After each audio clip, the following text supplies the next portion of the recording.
José Enrique Barros, volver a Córdoba en los 100 años de la Reforma, me imagino que será, entre otras cosas, emocionante, ¿no? Y realmente es así.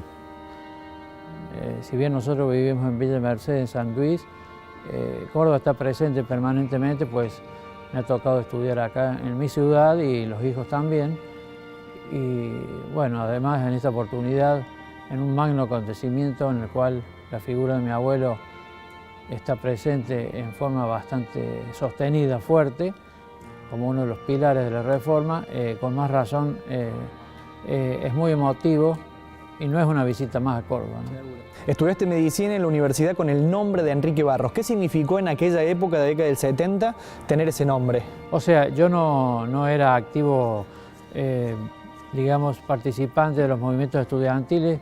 Me dediqué a estudiar medicina, pero siempre con el legado Barros, digamos así, en la solapa, ¿no? Y tuve por suerte estudiar en mi Córdoba, luego trabajar afuera de Córdoba, pero siempre pensando en los logros eventualmente que llevó a concretar mi abuelo hace 100 años atrás junto con sus compañeros, y realmente es un orgullo que hoy diariamente lo recuerdo y lo transmito a nivel familiar, ¿no?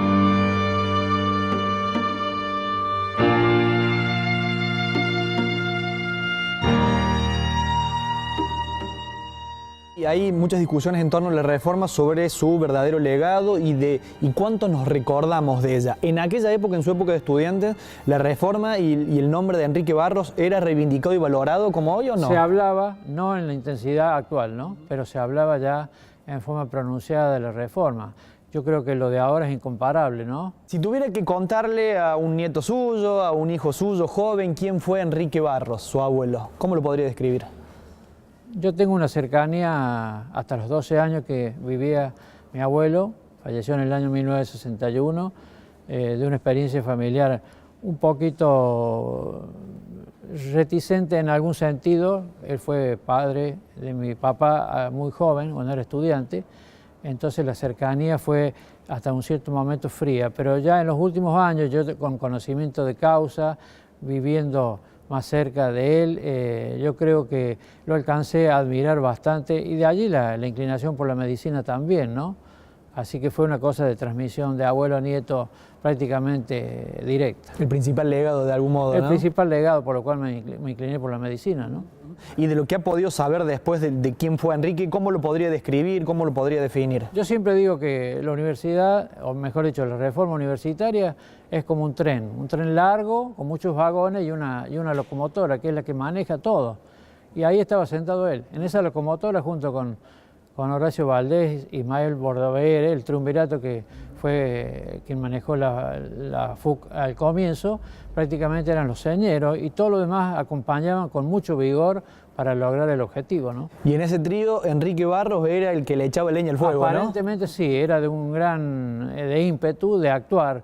Y se decía el otro día, que yo estoy de acuerdo, un reformista de la calle, no de escritorio, o sea que era de los partícipes, ¿no? Viajaba, activaba, y bueno, por eso yo creo que dejó traslucir su acción para siempre, ¿no? Y de acuerdo a lo que definen muchos, una persona muy desprendida de sus cuestiones individuales y que se entregaba absolutamente todo por lo colectivo, ¿no? Sí, él estudió bastante, viajó bastante y después se dedicó ya a full a su carrera de médico. Sí, con una gran comprensión de la situación social de sus pacientes, y realmente yo creo que lo hacía con total desprendimiento y convencido de su labor. Dicen las leyendas que en su consultorio, ya cuando era un hombre adulto, había un cartelito que decía: se atiende gratis a los pobres. Sí, es real eso. En la calle Ituzaingó tenía su consultorio, nosotros vivíamos a metros de allí, y realmente existía eso, ¿no? Era una persona muy considerada en todo sentido, ¿no?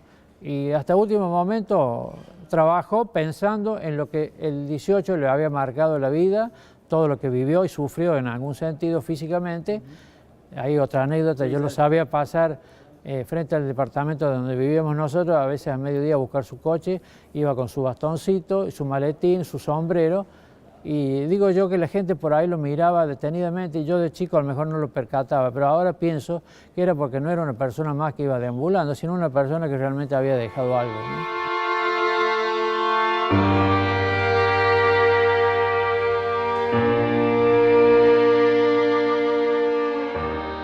además del cartelito "se atiende gratis a los pobres", dicen que llevaba una carta siempre en el bolsillo de su saco, Sí. de que aún en los momentos más difíciles de su salud no quería un cura cerca. Él no quería, yo pienso que era algo innato en él y lo sostuvo siempre, yo creo que, bueno, en la libertad de pensamiento que tenemos todos, él tenía su idea y la mantuvo hasta el final. Fundamentalmente también por lo que había significado la reforma, que los reformistas tuvieron una dura disputa con la Iglesia, ¿no? Exacto, claro, el movimiento fue buscando un cambio en ese sentido, haciendo partícipe al resto de la comunidad que no tenía acceso, ¿no? Hay un telegrama de Enrique Barros que envía desde Buenos Aires, desde la sede del Congreso Nacional, en pleno proceso reformista, en donde dice, entre otras cosas: ruego vendan mi motocicleta, hay que juntar fondos para la guerra. Qué palabras, Sí, ¿no? sí, yo creo que ese es un indicio de su pensamiento, ¿no? Estaba muy imbuido en eso y extendió su carrera universitaria quizás un poquito más porque estuvo muy compenetrado en lo que era la reforma, ¿no? Hasta 1920, que se recibe de médico, plenamente consustanciado con lo que es reforma universitaria, igual a Enrique Barros.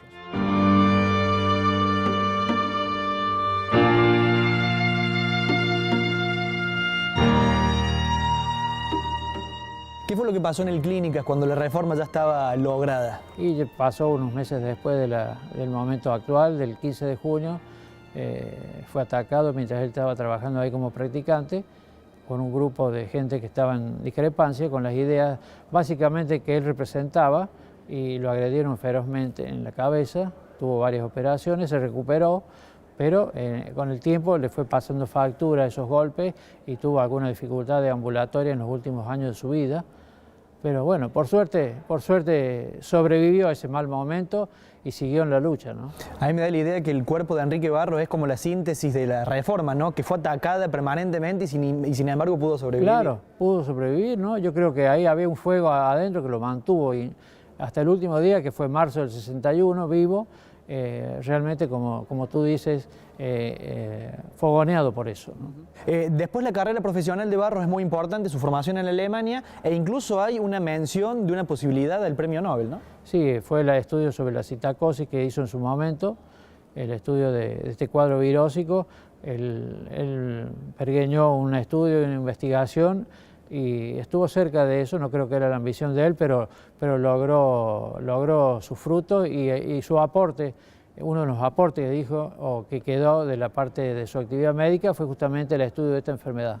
Un dato que no sé si la familia lo tendrá, a mí me lo contó una persona, hoy ya una anciana de más de 90 años, que era muy amiga de Enrique Barros, y que me contó que, dada la relación que tenía Enrique con Alemania, cuando inicia el régimen nazi, Enrique, junto a otros cordobeses, permiten que muchos judíos que vivían en Alemania pudieran salir porque eran perseguidos por el régimen. Sí, yo creo que también tuvo ese tipo de actitudes loables, ¿no? En ese momento complicado para la faz mundial por la Segunda Guerra, yo creo que también repercutió en su persona y en su accionar, tratando de ayudar también, ¿no?